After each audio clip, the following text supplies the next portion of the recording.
করছি। রাসূলুল্লাহ সাল্লাল্লাহু আলাইহি ওয়াসাল্লাম বলেন, লা তাজুলু কাদামা আবদিন ইয়াউমাল কিয়ামাতি হাত্তা ইউসআলা আন খামসিন। মানুষ কিয়ামতের দিন আল্লাহর সামনে থেকে সরতে পারবে না যতক্ষণ পর্যন্ত 5টি বিষয় সম্পর্কে জিজ্ঞাসা না করা হবে। আন উমরিহি ফিমা আবনা, বয়স সম্পর্কে, যে তোমার এই 60 বছরের বয়স 70 বছর বয়স কিসে গিয়েছিল। ওয়ান শাবাবি, যৌবন সম্পর্কে, কোথায় ক্ষয় করেছিল, যৌবন ইবাদতবন্দি করেছিলে কিনা, আল্লাহর দিন মেনে চলেছিলে কিনা। ওয়ান ইলমিহি মাজা আমিলা ফি, আর দিনের জ্ঞান অর্জন করেছিলে কিনা, আমল করেছিলে কিনা, ফরজ ওয়াজিব আদায় করেছিলে কিনা। ওয়ান মালিহি, আর পয়সা সম্পর্কে আল্লাহ জিজ্ঞাসা করবে। দুটো সওয়াল, দুটো প্রশ্ন করবে। মিন আইনা ইকতাসাবাহু ও ফিমা আনফাকাহু, কোথা থেকে ইনকাম করেছিলে আর কোথায় খরচ করেছিলে। ইনকাম সোর্স হালাল ছিল না হারাম, জবাব দিতে হবে। আর তার সাথে কোথায় খরচ করেছিলে, কতটা খরচ করেছিলে। অপচয় অপব্যয় তো করনি, হারাম কাজে তো খরচ করনি, তোমার টাকা পয়সাতে মদ তো খাওনি, গাঁজা তো খাওনি, এবং পাপ তো করনি। আল্লাহ রাব্বুল আলামিন যেন প্রস্তুত থাকার তৌফিক দান করেন হাসরের মাঠে পাস করার জন্য, কামিয়াবির জন্য। আল্লাহ রাব্বুল আলামিন যেন আমাদেরকে নেক আমলের তৌফিক দান করেন। ওয়া জাযাকুমুল্লাহু খাইরান।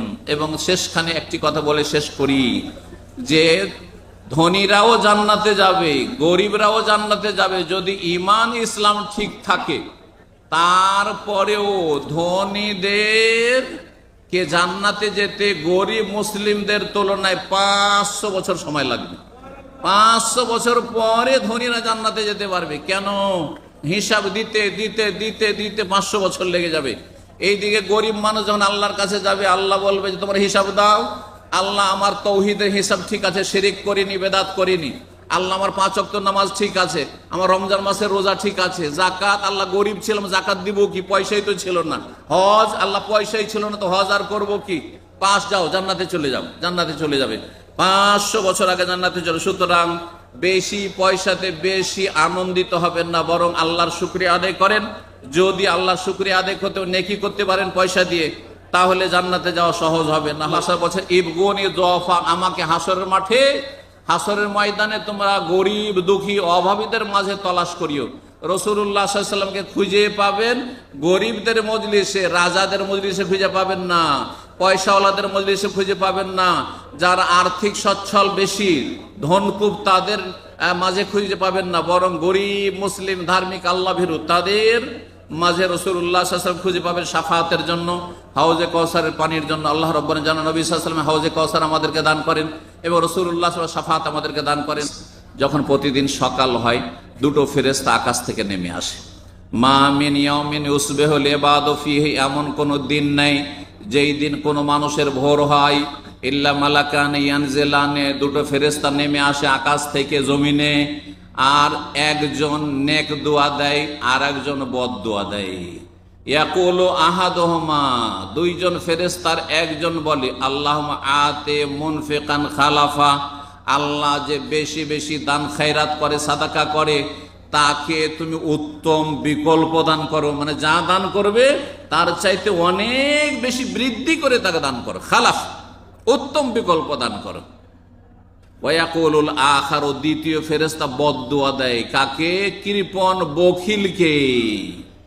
আল্লাহুম্মা আতে মুমসিকান তালাফা, হে আল্লাহ, যারা কৃপণ বখিল, সব সময় মুষ্টিকে বেঁধে রাখে, আর পকেটে ঢুকে গেলে টাকা বের করতে চায় না, গরিবকে দিতে চায় না, অভাব, মুসলিম সমাজের অভাব দূর করতে চায় না, আর যারা অসহায় তাদের পাশে দাঁড়ায় না, এরা হচ্ছে কৃপণ মুমসিক। এদেরকে তুমি সর্বনাশ করো। তালাফ মানে এদেরকে তুমি বিনষ্ট করো, এদেরকে তুমি বরবাদ করো, এদেরকে তুমি তুমি ধ্বংস করো, এদের রুজির বরকতকে তুমি ধ্বংস করো। আল্লাহুম্মা আতে মুমসিকান তালাফা, যে বখিল কৃপণ, আল্লাহ তার সর্বনাশ করো, তার ধন সম্পদকে নষ্ট করো। এই জন্য দেখা যায় কৃপণ মানুষ আর দান সাদকা তো করেই না, আত্মীয় স্বজনকে তো দেয় না, কোনো ভাই বোন কেউ বাড়িতে আসবে, আত্মীয় স্বজন আসবে, তাদের আপ্যায়নও করে না, আর গরিবদের, পাশের গরিবদের কোনো খোঁজ খবর নেয় না,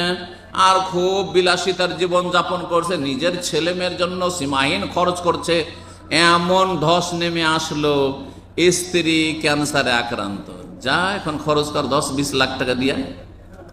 আরেকটা একেবারে মহাবিপদ, এমন দুর্ঘটনা হইলো সে নিজেই পঙ্গু হয়ে গেল, একবারে শয্যাশায়ী। আর কত রকমের বালা মুসিবত, অথবা বাড়িতে চুরি হয়ে গেল, ডাকাতি হয়ে গেল, ছিনতাই হয়ে গেল, আপনজন প্রিয়জন যাকে নিয়ে তার সমস্ত নাচানাচি ছিল সেই ব্যক্তি সেখানে মারা গেল, ধ্বংস হয়ে গেল। বহু বালা মুসিবত আর বিপদ আপদ। জি, খেলাধুলা করতে গেছেন আর সেখানে গিয়ে দুর্ঘটনা হয়ে গেল। কোনো জায়গায় গেছেন, আমোদ ফুর্তি বিনোদন করতে গেছেন, কর্নিশে বিচে গিয়েছেন, আর সেখানে গিয়ে ছেলেটা ডুবে গেল, মারা গেল। এসব বালা মুসিবত আসে আপনার পাপের কারণে। আপনি আপনার ব্যাকগ্রাউন্ডটা চেক করে দেখেন, আপনার বায়োডাটাটা চেক করে দেখেন যে আপনার আমল আচরণটা আল্লাহর সাথে কেমন রয়েছে, ইসলামের সাথে কেমন রয়েছে, রসুলের সাথে কেমন রয়েছে। আল্লাহ রাব্বুল যেন বুঝার তৌফিক দান করেন। সুতরাং কখনো ধোঁকা খাবেন না। যারা পাপী তারা কখনো সুখে শান্তিতে নেই। 2-4-10 দিনের, 5 বছর 10 বছরের সুখে কখনো প্রতারিত হবেন না, ধোঁকা খাবেন না। আল্লাহ রাব্বুল আলামিনের কথা সত্য, রাসূলুল্লাহ সাল্লাল্লাহু আলাইহি ওয়াসাল্লামের কথা সত্য। এই ছিল রাসূলুল্লাহ সাল্লাল্লাহু আলাইহি ওয়াসাল্লামের হাদিস। বখিলের জন্য প্রতিদিন ফেরেশতা জমিনে নেমে এসে বদদোয়া করতে থাকে সর্বনাশ হওয়ার, আর যারা দান সাদকা বেশি করে, দান খায়রাত করে, তাদের জন্য বরকতের দোয়া করতে থাকেন। আল্লাহ যেন ফেরেশতাদের দোয়া আমাদের হাসিল করা তৌফিক দান করেন। মনে রাখবেন, ধন সম্পদ আপনাকে আল্লাহ খুব পছন্দ করেছে সেই জন্য দিয়েছে এমন কথা ভাববেন না। পয়সাওয়ালাদেরকে বলছি, ধনীদেরকে বলছি, সুখী আর্থিক দিক থেকে যারা সচ্ছল তাদেরকে বলছি। অধিকাংশ মুসলিম ভাইরাকে দেখি যখন 2টা পয়সা হয় তখন এমন গল্প ঝাড়ে বুঝেন তো, এমন বন্ধু মহলে আর আত্মীয় স্বজনে বড় বড় ডায়লগ ঝাড়ে কি যে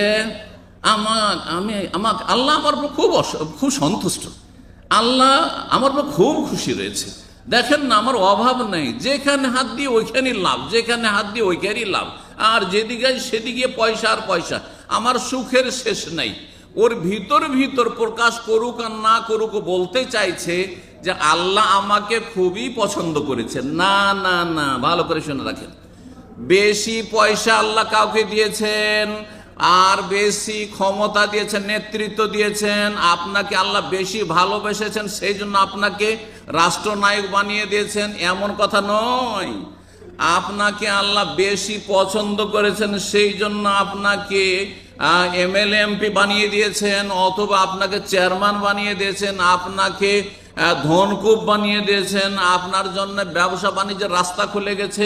সৌদি আরবে এসে আপনি ইনভেস্টার হয়ে যেতে বলে 700 টাকা বেতন থেকে এখন ইনভেস্টার।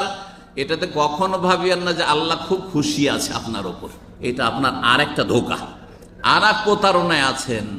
বরং কোরআনে আল্লাহ রাব্বুল ইরশাদ করছেন, ধন সম্পদ বড় ফিতনা, কিন্তু এক ঝামেলা। ফিতনা মানে কি? আল্লাহ ঝামেলায় ফেলেছে। এই ঝামেলা থেকে মুক্তি লাভ করতে পারেন তো ভাগ্যবান, আর এই ঝামেলায় যদি ফেঁসে যান তো মহাবিপদ কিন্তু। জি, ভালো করে মনে রাখবেন। তো আল্লাহ রাব্বুল আলামিন ইরশাদ করছেন কোরআনে কারীমের সূরা তাগাবুনে, পড়ে দেখুন 28 পারায়, ইন্নামা আমওয়ালুকুম ওয়া আওলাদুকুম ফিতনা, নিশ্চয় তোমাদের ধন সম্পদ এবং তোমাদের ছেলে মেয়েরা বড়ই পরীক্ষার বিষয়, বড়ই ফিতনা। কিন্তু অনেক বাপ মা ছেলে মেয়েদের জন্য বদনাম হয়ে যাচ্ছে, মুখ দেখাইতে পারে না সমাজে। অনেক বাবা মা ছেলে মেয়েদের কারণে আসামির কাঠগড়ায় হাজির হইতে হচ্ছে। অনেক বাবা মাকে ছেলে মেয়েদের কারণে পথের ফকির হয়ে যেতে হচ্ছে, অথবা লাঞ্ছিত অবদস্থ হইতে হচ্ছে, অথবা অসৎ জীবন যাপন করছে। এমনিতে লোক ভালোই ছিল, কিন্তু ছেলে মেয়ের কারণে বাপ মা খারাপ হয়ে গেছে, বাপ মা বদামল হয়ে গেছে।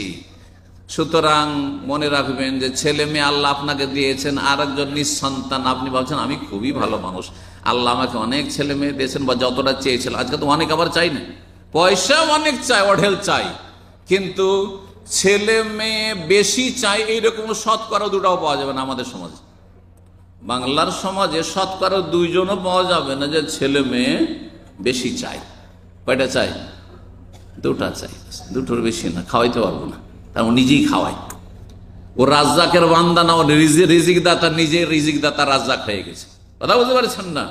যার ফলে এই শিরকি আকীদার কারণে আজকে এই ফ্যামিলি প্ল্যানিং আর এই আপনার বার্থ কন্ট্রোল আর এই আপনার এই বাচ্চা কম নেওয়া, এই কাফেরদের অনুকরণ, ইহুদি নাসারাদের অনুকরণ। জানেন খবর? আর এই কূপের মধ্যে থাকেন না, কাফেরদের দেশেরও খবর রাখেন। কাফেরদের দেশে, অমুসলিম দেশে যারা মুসলিমদেরকে বলছে তোমরা বাচ্চা কম নাও, তাদের দেশে উৎসাহিত করা হচ্ছে তোমরা ছেলে মেয়ে বেশি নাও, নাহলে দেশ আবাদ করবে কে? আমাদের তো বাংলাদেশ থেকে লোক নিয়ে আসতে হচ্ছে, ইন্ডিয়া থেকে নিয়ে আসতে হচ্ছে, তৃতীয় বিশ্ব গরিব দেশগুলো থেকে লোক নিয়ে এসে আবাদ করতে হচ্ছে, না হলে দেশের তো জেনারেশন শেষ হতে যাচ্ছে। তোমরা এবার লিভ টুগেদার করবে আর বাচ্চা কাচ্চা নেবে না, তো ভবিষ্যৎ কি হবে? এই বলছে তারা বাচ্চা নেওয়ার জন্য উৎসাহিত করছে আর ভাতা দিচ্ছে নাগরিককে, আর মুসলিম দেশের মুসলিম জাহেলদেরকে শিখাচ্ছে যে তোমরা বাচ্চা নিবে না, খবরদার, না হলে ফকির হয়ে যাবে। বুঝতে পারছেন? দ্বিমুখী আচরণ কাফেরদের।